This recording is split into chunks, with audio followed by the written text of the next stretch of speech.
கிறிஸ்துவுக்குள் பிரியமானவர்களே, கர்த்தரும் இரட்சகருமாய் இயேசுவின் ஈடிய நாமத்தினாலே உங்கள் யாவரையும் வாழ்த்துகிறேன். தேவனருளி அப்பம் மினிஸ்டர் சேனல் மூலியமாக உங்களோடு சந்திப்பதில் மிகுந்த மகிழ்ச்சி அடைகிறேன். தினம்தோறும் அதிகாலை வேளையிலே 3 மணிக்கு பரிசுத்த வேதாகமத்திலிருந்து ஒரு பகுதி நாம் தியானித்து நம்முடைய குடும்ப பாதுகாப்புக்காக நாம் ஜெபித்து வருகிறோம். வேற தேசத்திலே வேற சூழ்நிலையில் இணைந்திருக்கிறீங்க. கர்த்தராகிய இயேசு நாமத்தினாலே உங்கள் யாவரையும் வாழ்த்துகிறேன். எபேசியர் 4 அதிகாரம் 30 முதல் 32 ஆகிய வசனங்கள். அன்றியும் நீங்கள் மீட்கப்படும் நாளுக்கென்று முத்திரையாக பெற்ற தேவனுடைய பரிசுத்த ஆவியை துக்கப்படுத்தாதிருங்கள். சகலவிதமான கசப்பும் கோபமும் மூர்க்கமும் கூக்குரலும் தூசணமும் மற்ற எந்த துர்க்குணமும் உங்களை விட்டு நீங்க கடவது. ஒருவருக்கொருவர் தயவாயும் மன உருக்கமாயும் இருந்து கிறிஸ்துவுக்குள் தேவன் உங்களுக்கு மன்னித்தது போல நீங்களும் ஒருவருக்கொருவர் மன்னியுங்கள். ஹல்லேலூயா. கிறிஸ்துவுக்குள் பிரியமானவர்களே, இன்னைக்கு தலைப்பு என்ன அப்படின்னா, துக்கப்படுத்தாதிருங்கள். சில குடும்பத்திலே ஆவியான துக்கப்படுத்தி அந்த வீட்டுக்குள்ள பார்த்தா ஆசீர்வாதம் இல்லாத சூழ்நிலை. இதையே நம்ம காலையிலே பேச வேண்டியிருக்கு. அப்படின்னா நிறைய குடும்பத்துல ஆவியானவர் துக்கப்படுத்தும், ஆனா அவங்களுக்கு தெரியாது. அவங்க பார்த்து நார்மலா வாழ்ந்துட்டு இருப்பாங்க. தேவனுக்கு பிரியமானபடி வாழ்ந்தால் மட்டும்தான் ஆசீர்வாதம் நிறைய குடும்பத்துல காணப்படும். மூர்க்கம் என்று எழுதப்பட்டிருக்கு. கர்த்தருக்கு பிரியமில்லாமல் எத்தனை காரியம் நம்முடைய வாழ்க்கையில தொடருது. நம்ம அதை மட்டும் கொஞ்சம் யோசித்து பார்ப்போம். ஏன்னா சில குடும்பத்துல காலவெளியில் இணைந்திருப்பீங்க. என் வீட்டுக்குள்ள எனக்கு ஆசீர்வாதம் வேணும், எல்லார் வீட்டுக்குள்ளேயும் ஆசீர்வாதம் வேணும். அதுக்கு தடையா இருக்கிற காரியம் என்ன? ஏன்னா சில குடும்பத்திலே மூர்க்கமா வாழ்ந்துட்டு கணவன் மனைவி பார்த்தா பிரிஞ்சு போயிருப்பாங்க. மூர்க்கம் அப்படின்னா என்ன சொல்லி பார்க்கும்போது அடக்க முடியாத கோபம் என்று எழுதப்பட்டிருக்கு. அடக்க முடியாத கோபம். அதனால ஒரு வீட்டுக்குள்ள பிரச்சனை எப்படிலாம் வரும்னு சொல்லி பார்க்கும்போது அடக்க முடியாத கோபம். ஒரு வீட்டில் அழகா ஒரு ஜெபக்குறிப்பு வந்துச்சு. சொல்லுங்க அப்படின்னு. என் வீட்டுக்காரர் பேசி 15 வருஷம் ஆச்சு அப்படின்னாங்க.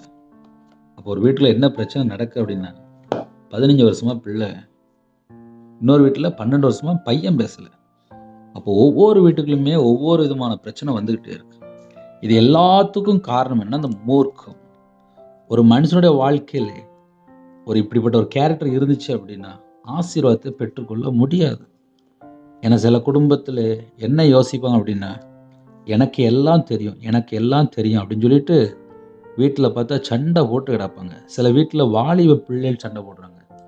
அம்மா அப்பாட்ட பேசுறது இல்லை, வீட்டுக்குள்ளே தான் இருப்பாங்க. ஆனால் பிள்ளைகள் வந்து அம்மா அப்பாட்ட பேசாமல் ரூம்லேயே இருக்கும். கேட்டால் கோபம், அடக்க முடியாத கோபம்.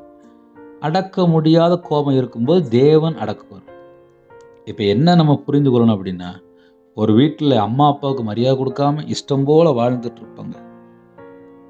அம்மா அப்பா வார்த்தைக்கு கீழ்ப்படிய மாட்டாங்க. இப்போ அப்படி வேற பிரச்சனை இருக்கு. அதனால இந்த சப்ஜெக்ட் நம்ம சொல்ல வேண்டியிருக்கு. மூர்க்கம். சில வீட்டில் பார்த்தா சகல விதமான கசப்பு, ஒரு கசப்பான ஒரு வாழ்க்கையில வாழ்ந்துட்டே இருப்பாங்க. ஏன்னா இப்போ நிறைய குடும்பத்தில் கசப்பு தான் அதிகமாக இருக்கு. ஒரு வீட்டில் என்ன பிரச்சனை சொல்லி பார்க்கும்போது, ஏன் டைவர்ஸ் ஆகுது, ஏன் வீட்டுக்குள்ள நிம்மதி இல்லை, ஏன் சமாதானம் இல்லைன்னு சொல்லி பார்க்கும்போது நிறைய காரியம் பைபிள் திறந்து வாசித்த ஏகப்பட்ட காரியம் வந்துட்டு இருக்கு. காரணம் என்ன? சில வீட்டில் கசப்பு, சகல விதமான கசப்புன்னு எழுதப்பட்டிருக்கு. நல்ல கசப்பு கிலோ கணக்கில் வச்சுருப்பாங்க. அதுக்கப்புறம் பார்த்தா படுத்த தூக்கம் வராது, காலையில் எந்திரிச்சு பார்த்தோன்னா அந்த ஞாபகம் தான் வரும். வீட்டில் பார்த்தா நிம்மதி இருக்காது. ஏன்னா இருதயத்தில் என்ன இருக்குன்னா கசப்பு. இது எல்லாம் என்ன பிரச்சனை அப்படின்னா, பரிசுத்த ஆவியை நம்ம துக்கப்படுத்தி கொண்டிருக்கிறோம். நிறைய குடும்பத்தை தெரிய மாட்டேங்குது, சத்தியம் தெரிய மாட்டேங்குது. கசப்பு இருதயத்தில் இருக்கும்போது கிருபை இழந்து போயிட்டு இருக்காங்க. அதனால தான் சப்ஜெக்டை பேச வேண்டியது. ஒரு குடும்பத்தில் என்ன பிரச்சனை சொல்லி பார்க்கும்போது நிம்மதி இல்லை. அந்த நிம்மதி இல்லை என்ன காரணம் சொல்லி பார்க்கும்போது உள்ள ஃபுல்லாக கசப்பு, வெறுப்பு, பகையெல்லாம் உள்ள வச்சுக்கிட்டு மணிக்கணக்காக உட்காந்து ஃபாஸ்டிங் போட்டு ஜெபம் பண்ணியிருப்போம். முதல்ல இந்த கேரக்டர் வெளியில் போகணும், நம்மளை விட்டு வெளியில் போகணும். இதெல்லாம் வெளியில் போனால் மட்டும்தான் நிம்மதியான ஒரு படுத்த தூங்க முடியும். காலைல எந்திரிச்சு நம்ம ஜெபம் பரலோகத்துக்கு போகும். எத்தனை காரியம் இருக்குது.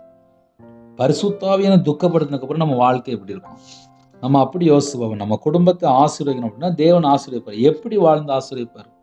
இன்னைக்கு நிறைய குடும்பத்திலே கசப்போடு தான் வாழ்கிறாங்க. கணவன் மனைவிக்குள்ளே கசப்பு இருக்குப்பா. அதான் பிரச்சனை. இப்போ என்ன பிரச்சனை அப்படின்னா, கணவன் மனைவிக்குள்ளே நிறைய வீட்டுக்குள்ள கசப்பு தான் இருக்குது. அந்த கசப்பு வெளியில் போக மாட்டேன்னு சொல்லி அடம் பிடிக்கும்.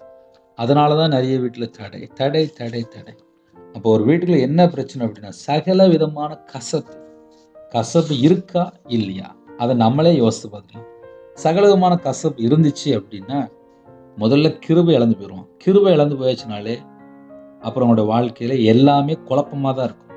ஒரு மனுஷனோட வாழ்க்கையில கசப்பு இருந்துச்சுன்னா குழப்பம் இருக்குன்னு அர்த்தம். ஏன்னா கசப்பான வேறு, அந்த வேறு இருந்துச்சுன்னா தீட்டுப்படுத்திக்கிட்டே இருக்கும். ஒரு மனுஷனோட வாழ்க்கையில தீட்டுப்பட்டுக்கிட்டே இருக்கும். தீட்டுப்படும் போது அங்கே இயேசு எப்படி இருப்பார், பரிசுத்த ஆவியானவர் எப்படி இருப்பார், நம்ம அப்படி கொஞ்சம் நார்மலாக யோசித்து பார்ப்போமே. ஏன்னா சில குடும்பத்திலே மன்னிக்க முடியாத சுபாவங்கள், பல வருஷமா மன்னிக்காம இஷ்டம் போல வாழ்ந்துட்டே இருப்பாங்க.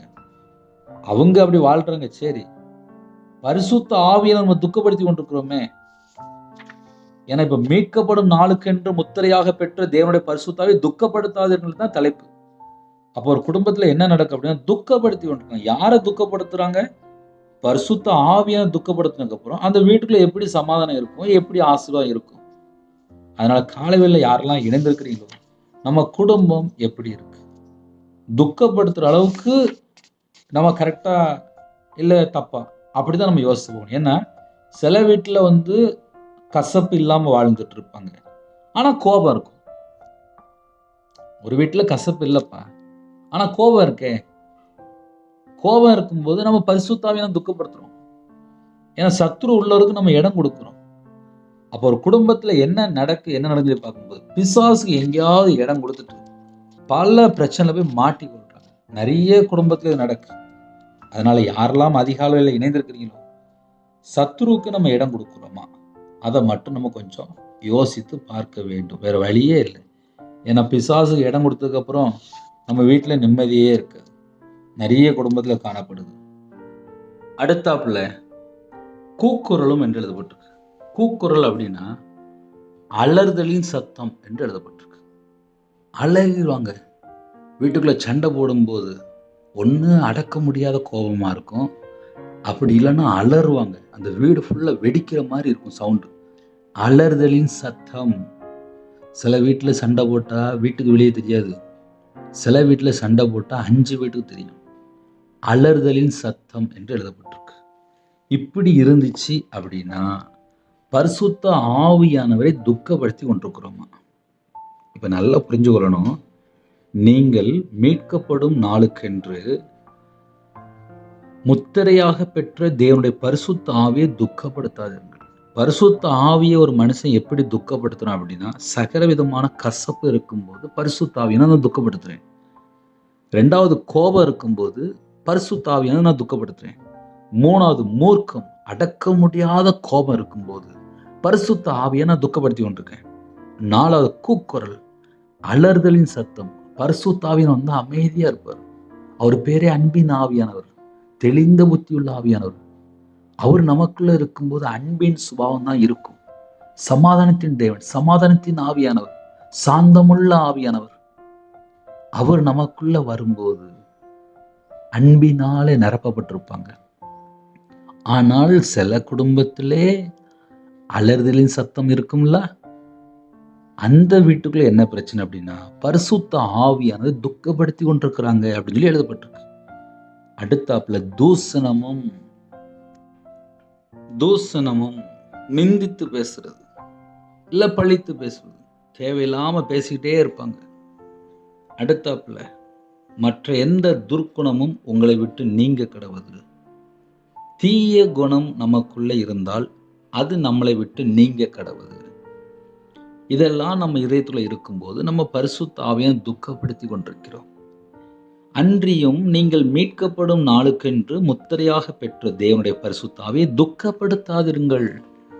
பரிசுத்த ஆவியை துக்கப்படுத்தினதுக்கு அப்புறம் என் இதயத்துக்குள்ள எப்படி சமாதானம் இருக்கும், என் வாழ்க்கை எப்படி ஆசீர்வாதமா இருக்கும், இதைத்தான் நான் யோசித்து பார்க்கணும். நீங்க யோசிக்கும் போது பரிசுத்த ஆவியை துக்கப்படுத்துற அளவுக்கு ஏதாவது காரியம் இருக்கான்னு சொல்லி நீங்க யோசித்து பார்க்கணும். அதுல முதல் பாயிண்ட் என்னன்னா, சகல விதமான கசப்பு. 30 வருஷமா மன்னிக்க முடியாத பாவம், மன்னிக்கவே மாட்டாங்க. கசப்பு இருக்கும், மன்னிக்கவே மாட்டாங்க. 30 வருஷம் மட்டும் ஏதோ ஒரு பாவம் பண்ணியிருப்பாங்க. சொந்தக்காரங்களா இருக்கலாம், இல்லை வீட்டில் கணவன் மனைவிக்குள்ள இருக்கலாம். 30 வருஷம் முன்னாடி ஒரு பிரச்சனை நடந்திருக்கும். ஏதோ ஒரு தவறு நடந்திருக்கும், மன்னிக்கவே மாட்டாங்க. இயேசு கிறிஸ்து என் பாவத்தை மன்னிக்கிறதுனால தான் நான் இந்த நிமிஷம் வரையே உயிரோட இருக்கேன். அவர் என் பாவத்தெல்லாம் மன்னிக்கிறார். ஆனா நம்ம என்ன செய்றோம் அப்படின்னு சொல்லி நம்ம யோசித்து பார்த்துக்கணும். அப்போ முதல் பாயிண்ட் என்ன, சகல விதமான கசப்பு இருக்கும்போது கிருபை இழந்து போயிட்டு இருப்பான். 2வது, கோபம் இருக்கிற இடத்துல சத்துரு உள்ள வந்துருவான், பிசாசு உள்ள வந்துருவான். அதனால பரிசுத்த ஆவியை துக்கப்படுத்தாம இருக்கணும் அப்படின்னா, சகல விதமான கசப்பு இருக்கும்போது அங்க கிருபை இழந்து போகணும்னு தான் பிசாசு உள்ள வரான். தீய கேரக்டர், தீட்டான காரியம், அருவருப்பான காரியம் ஏதாவது உள்ள இருக்கான்னு சொல்லி செக் பண்ணி பார்க்கணும். அடுத்தாப்புல மூர்க்கம்னா தெரியும், அடக்க முடியாத கோபம். சில வீட்டில் கோவப்படுவாங்க, அடக்கவே மாட்டாங்க. அப்படியே ஒரு 6 மாசம் அடக்க முடியாத சூழ்நிலை இருப்பாங்க. அவங்க ஒரு ஓரமாக அப்படியே இருப்பாங்க. அந்த வீட்டில் பார்த்தா பரிசுத்த ஆவியை துக்கப்படுத்தி கொண்டிருக்கிறாங்க. ஏன்னா சில வீட்டில் நான் பார்த்துருக்கேன், அம்மா பிள்ளை சண்டை போடுவாங்க, வீட்டில் வாலிப பிள்ளை இருக்கும், வீட்டில் டிவியை உடைச்சிருவாங்க, செல்ஃபோனை உடைச்சிருவாங்க, தட்டு அப்புறம் சட்டி எல்லாம் பறக்கும்.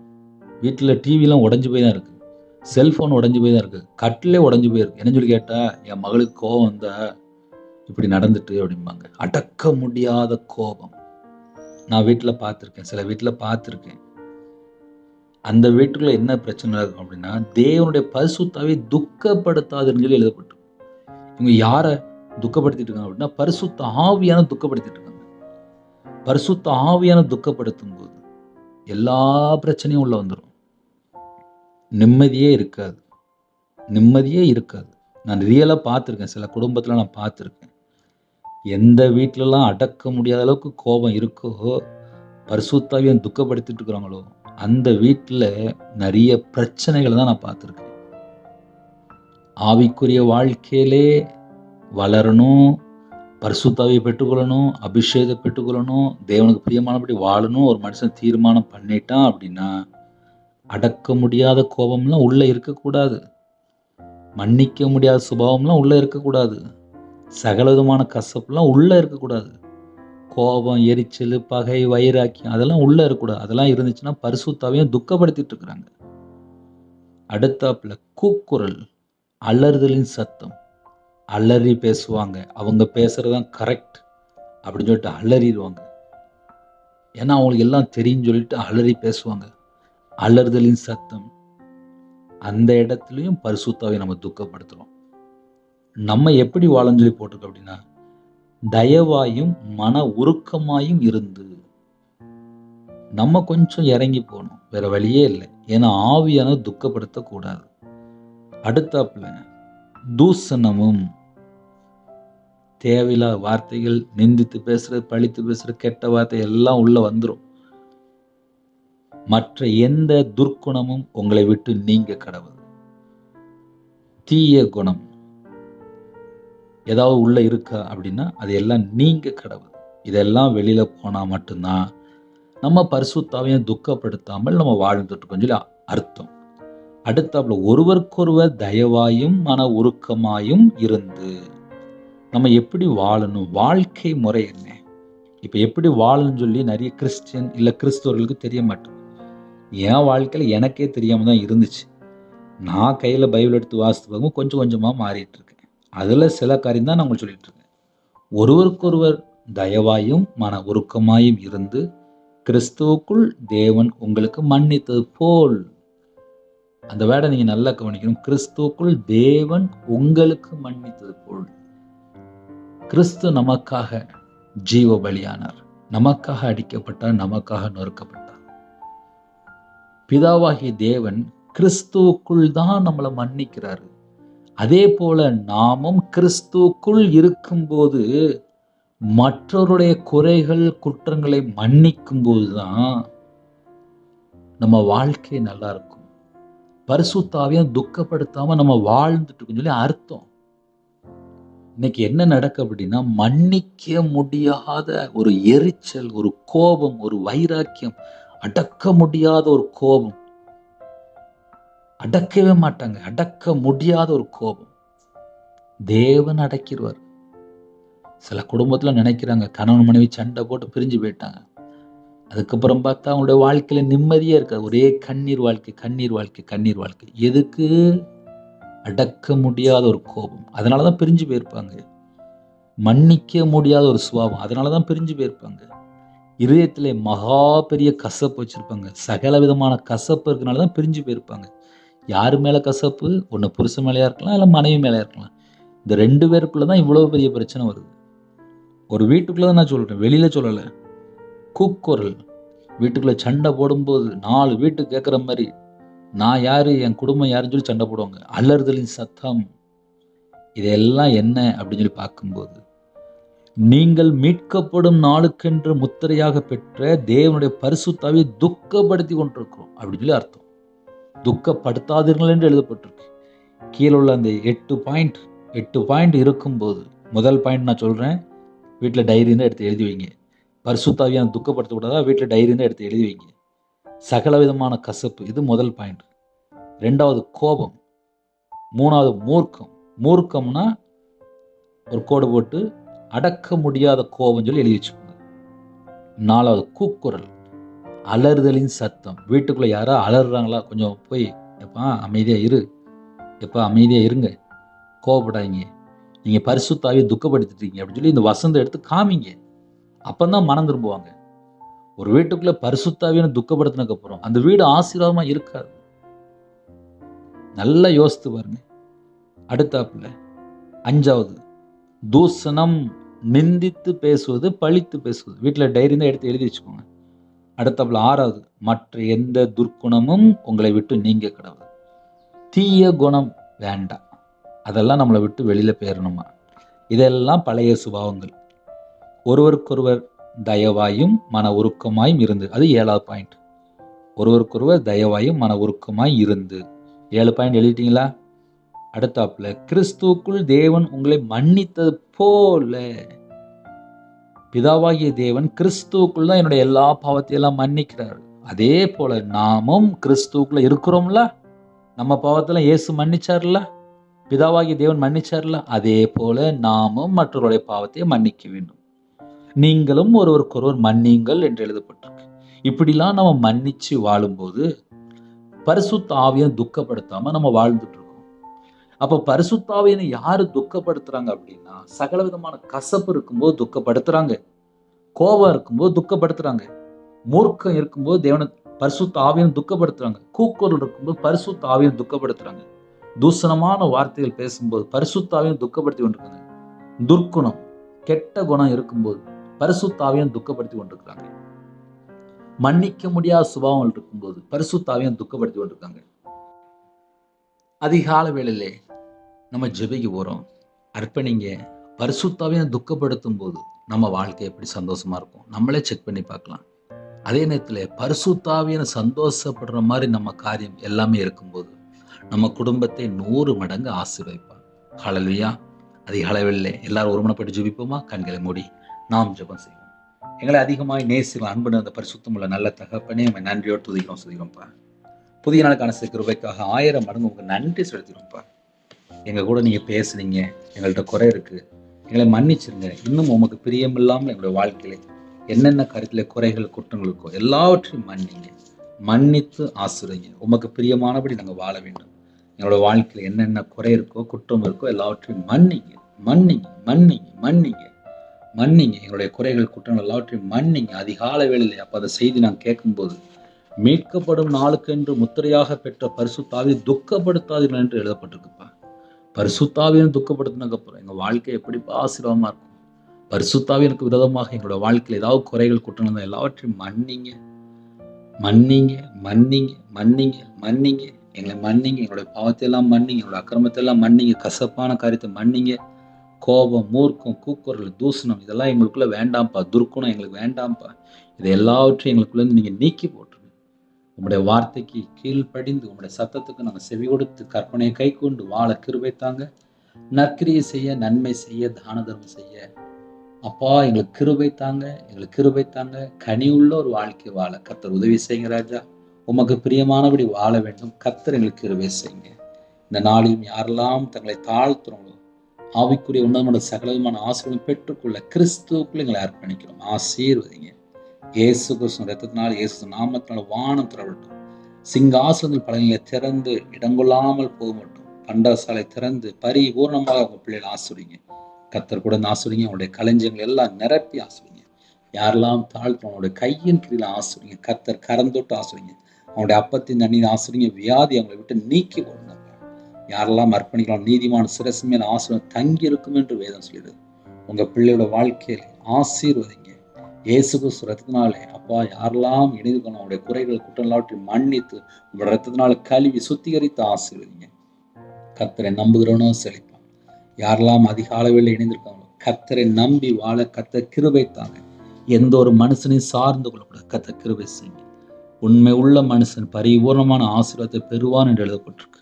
கர்த்தர் அந்த கிருபை தாங்கப்பா. இந்த நாளும் யாரெல்லாம் அப்பா பிறந்தநாள் கொண்டாடுறாங்களோ அந்த குடும்பத்தை கர்த்தர் கரம் தொட்டு ஆசீர்வதிங்க. கர்த்தரை நம்புகிறவனு செழிப்பான் என்று பேச மாட்டேன். செழிப்பான ஒரு வாழ்க்கை கட்டளிடுங்க. பிறந்தநாள் கொண்டாடுறாங்கப்பா, திருமண நாள் கொண்டாடுறாங்க. உங்களுடைய வாழ்க்கை ஆசீர்வதிக்கப்படட்டும். உங்களுடைய தலைமுறை ஆசீர்வதிக்கப்படட்டும். கர்த்தர் கூட இருங்க. கர்த்தர் கூட இருங்க. கர்த்தர் கூட இருங்க. ரெட்டிப்பான நன்மைகளை பெற்றுக்கொள்ளட்டும். இந்த வருஷத்துல எல்லா தடைகளும் நீக்கி ஆசீர்வதிங்க.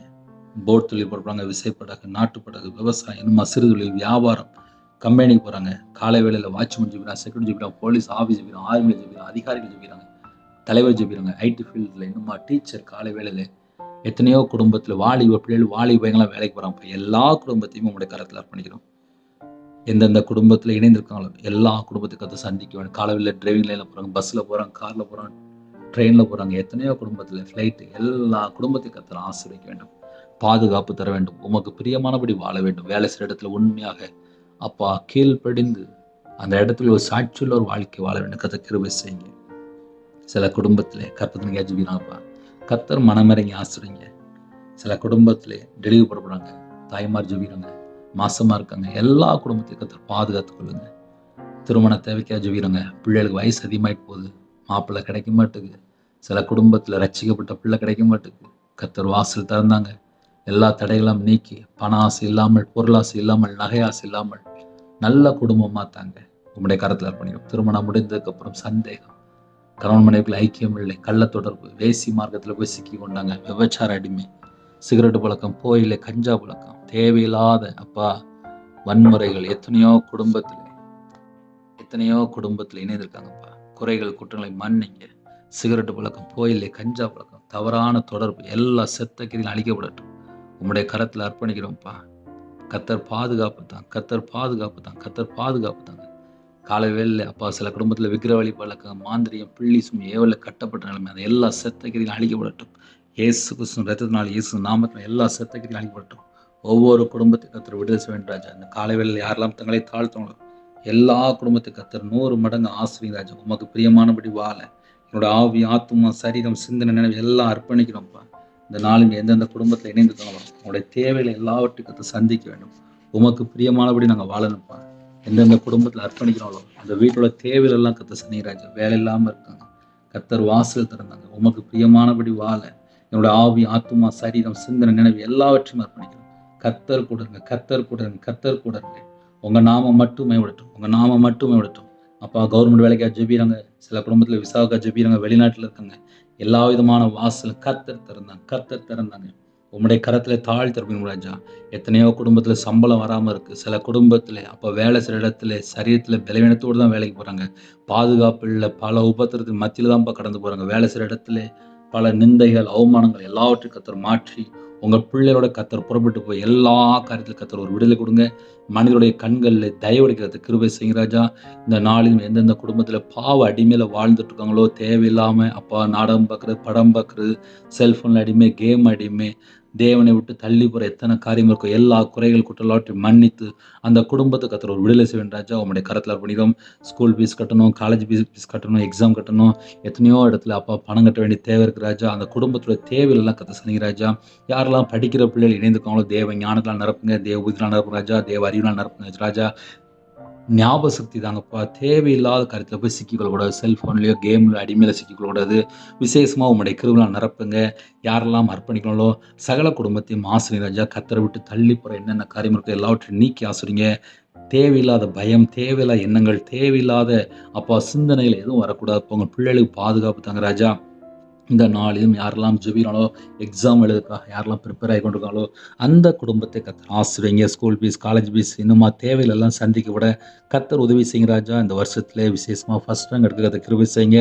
உங்க பிள்ளைகளை கர்த்தர் கூட இருந்து பாதுகாத்துக் கொள்ளுங்க. தனிமையிலே, வேதனையிலே, பலவீனத்தோடு, தேவைகளோடு இருக்கிற ஜனங்களை கர்த்தர் சந்திக்க வேண்டும். சில குடும்பத்தில் பிள்ளைகள் பேச மாட்டுக்கு திக்கற்ற பிள்ளை இருக்காங்க. ஏழை எளிய ஜனமா இருக்காங்க ராஜா. கணவர் இழந்து கண்ணீரோடு ஜெபிக்கிறாங்க. சில குடும்பத்தில் நான் விதவையா இருக்கிறேன், எனக்கு யாருமே பார்க்க வர மாட்டேன்னு சொல்லி வேதனையோடு ஜெபிக்கிறாங்க. அந்த குடும்பத்தை கர்த்தர் சந்திங்க ராஜா. சில தாய்மார்கள், சில முதியோர்கள் இணைந்திருக்காங்க. அவங்களுடைய தேவைகள் எல்லாம் கர்த்தர் சந்திங்க ராஜா. சில குடும்பத்திலே ஊனமுற்றோர் இருக்காங்க, ஏழை எளிய ஜனமா இருக்காங்க, நொறுக்கப்பட்ட நிலைமை, எல்லாராலும் அப்பா ஒதுக்கப்பட்ட நிலைமையில இருக்காங்க, நிந்தையோட அவமானத்தோடு பலவிதமான சூழ்நிலையில் இணைந்திருக்காங்க. அந்த குடும்பத்தை கர்த்தர் சந்திக்க வேண்டும். அவமானத்தோடு நிந்தையோடு வாழ்றாங்கப்பா. இந்த குடும்பத்தை கர்த்தர் சந்திங்க ராஜா. உங்களுடைய கரத்தில் அர்ப்பணிக்கிறோம். காலை வேளையில எந்த குடும்பத்தில் தங்களை தாழ்த்துறவங்களோ, எந்த குடும்பத்தில் குறை குற்றம் இருக்கும் மன்னித்து ஆசிரியங்க. எங்களுக்காக ஜீவ பலியானி ராஜா. சிலுவையில் சிந்தின ரத்தத்தினால சமாதானத்தை உண்டாக்கி என்று வேதம் சொல்கிறது. எந்த குடும்பத்தில் பஞ்சத்தில் வாழ்றவங்களோ, தரித்திரத்தில் வாழ்றவங்களோ, கஷ்டத்தில் வாழ்றவங்களோ, நெருக்கப்பட்ட சூழ்நிலைக்கு வாழ்றவங்களோ, எல்லா காரியத்தையும் கர்த்தர் மாற்றி எல்லா குடும்பத்தையும் கர்த்தர் ஆசீர்வதிக்க வேண்டும். இந்த நாளிலும் எந்தெந்த குடும்பத்துக்கு விரோதமாக தடைகள் காணப்படுகிறதோ, வீடு கட்டுற தடை, வியாபாரத்தில் தடை, குடும்ப வாழ்க்கையில், ஆவிக்குரிய வாழ்க்கையில் வளர முடியாதபடிக்கு எந்தெந்த காரியத்தில் தடை இருக்கோ, அந்த குடும்பத்தை கர்த்தர் சந்திக்கணும். உங்கள் பிள்ளைகளோட வாழ்க்கையில் எல்லா தடையெல்லாம் இயேசு கிறிஸ்து ரத்தத்தினாலே, இயேசு கிறிஸ்து நாமத்தை எல்லா தடையெல்லாம் மாறட்டும். ஒவ்வொரு குடும்பத்தையும் கர்த்தர் சந்திங்க ராஜா. சில குடும்பத்திலே ஹாஸ்டலில் இருக்காங்க, ஹோமில் இருக்காங்க, முதியோர் சில குடும்பத்திலே அப்பா வீட்டில் பிள்ளைகள் பேசாமல் ஹோமில் இருக்காங்க. அந்த குடும்பத்தை கர்த்தர் சந்திங்க. மனுஷனை நம்பி ஏமாந்து பல லட்சங்கள் பணம் கொடுத்து வரலை. சில குடும்பத்தில் ஃப்ரெண்டை நம்பி ஏமாந்து போயிட்டாங்க, தேவையில்லா ஃப்ரெண்டை நம்பி ஏமாந்து போயிட்டாங்க. அந்த குடும்பத்தை கர்த்தர் நியாயம் விசாரிங்க. இந்த நாளிலும் யாரெல்லாம் அப்பா ஹாஸ்பிட்டலில் அவசர சிகிச்சையில் இருக்காங்களோ, ஆக்சிடென்ட் கேஸ், நம்ம தற்கொலை எண்ணங்கள், சில குடும்பத்திலே அப்பா பல இடத்துல அப்பா ஜெபிக்கிறாங்க ராஜா. சில குடும்பத்தில் படுக்கையில் இருக்காங்க, கேன்சரில் பாதிக்கப்படுறாங்க, கிட்னி பிரச்சனை பாதிக்கப்படுறாங்க, ஸ்ட்ரோக்கில் பாதிக்கப்படுறாங்க. சில குடும்பத்தில் எய்ட்ஸ் வியாதியில் பாதிக்கப்பட்டிருக்காங்க. சில குடும்பத்தில் காய்ச்சல், சளி, இருமல், சில குடும்பத்தில் சொரியஸ் வியாதி, சில குடும்பத்தில் நரம்பு பிரச்சனை, கழுத்து வலி, கண்ணில் ஆப்ரேஷன், சில குடும்பத்தில் பல்லில் பிரச்சனை, எத்தனையோ குடும்பத்தில் அப்போ ஹார்ட் ப்ராப்ளம், சுகர் அதிகமாக இருக்குது, ப்ரெஷர் அதிகமாக இருக்குது. அந்த குடும்பத்தை கர்த்தர் சந்திக்கணும்ப்பா. கர்த்தர் சந்திக்கணும்ப்பா. கர்த்தர் சந்திக்கணும்ப்பா. ஒவ்வொரு குடும்பத்துக்கும் கர்த்தர் பரிபூரணமான சுகம் தர வேண்டும். இயேசு கிறிஸ்து ரத்தத்தினாலே, இயேசு கிறிஸ்து நாமத்தினாலே பரிபூரணமான சுகம் உண்டாகட்டும், பரிபூரணமான விடுதலை உண்டாகட்டும், பரிபூரணமான ஆரோக்கியம் உண்டாகட்டும். ஒவ்வொரு குடும்பத்தையும் கர்த்தர் சந்திங்க ராஜா. இணைந்திருக்கிற எல்லா குடும்பத்தையுமே கர்த்தர் தொட்டு சுகமாக்கித்தாங்க. உங்களுடைய தழும்புள்ள கரத்தினால தொட்டு சுகமாக்கித்தாங்க. இயேசு கிறிஸ்து ரத்தத்தினாலே, இயேசு கிறிஸ்து நாமத்தினால பரிபூரணமான சுகத்தை பெறட்டும். கர்த்தர் கூட இந்த ஆசீர்வதிங்க. உங்க நாம மட்டுமே விடட்டும் ராஜா. எத்தனை குடும்பத்தில் இணைந்திருக்காங்களோ எல்லா குடும்பம் ரட்சிக்கப்பட வேண்டும். கணவர் ரட்சிக்கப்படணும், பிள்ளைகள் ரட்சிக்கப்படணும், அந்த ஊரில் உள்ள கிராம மக்கள் ரட்சிக்கப்படணும். எல்லா தேசத்திலுமே சுவிசேஷம் கடந்து போக வேண்டும். கர்த்தர் கிருபை செய்யுங்க. கர்த்தர் கிருபை செய்யுங்க. தேவனர்லி அப்பா மெனிஷன் ஆசிரியர் ராஜா. பரிசுத்தவான்கள் அப்பா யாரெல்லாம் இணைந்துக்கலாம் அந்த குடும்பத்தை ஆசிரியர் ராஜா.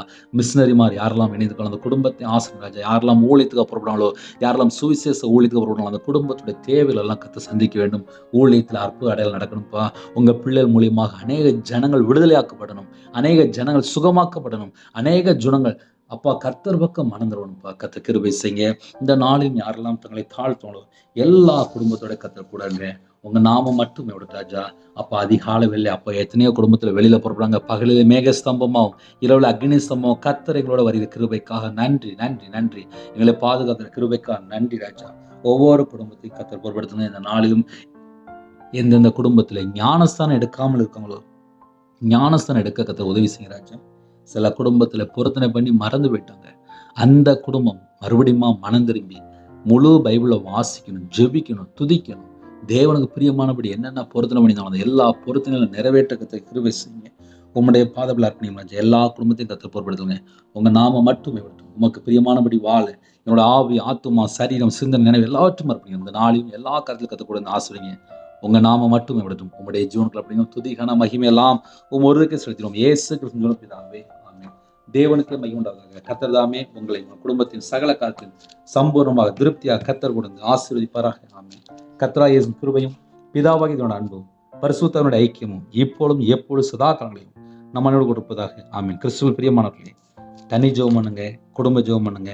எங்களுடைய ஊழியர்களுக்காக தொடர்ந்து ஜெபித்துக் கொள்ளுங்கள். கர்த்தர் உங்களையும் உங்கள் குடும்பத்தின் சகல காலத்திலும் சம்பூர்ணமாக திருப்தியாக கர்த்தர் கொடுத்து ஆசீர்வதிப்பாராக. ஆமென்.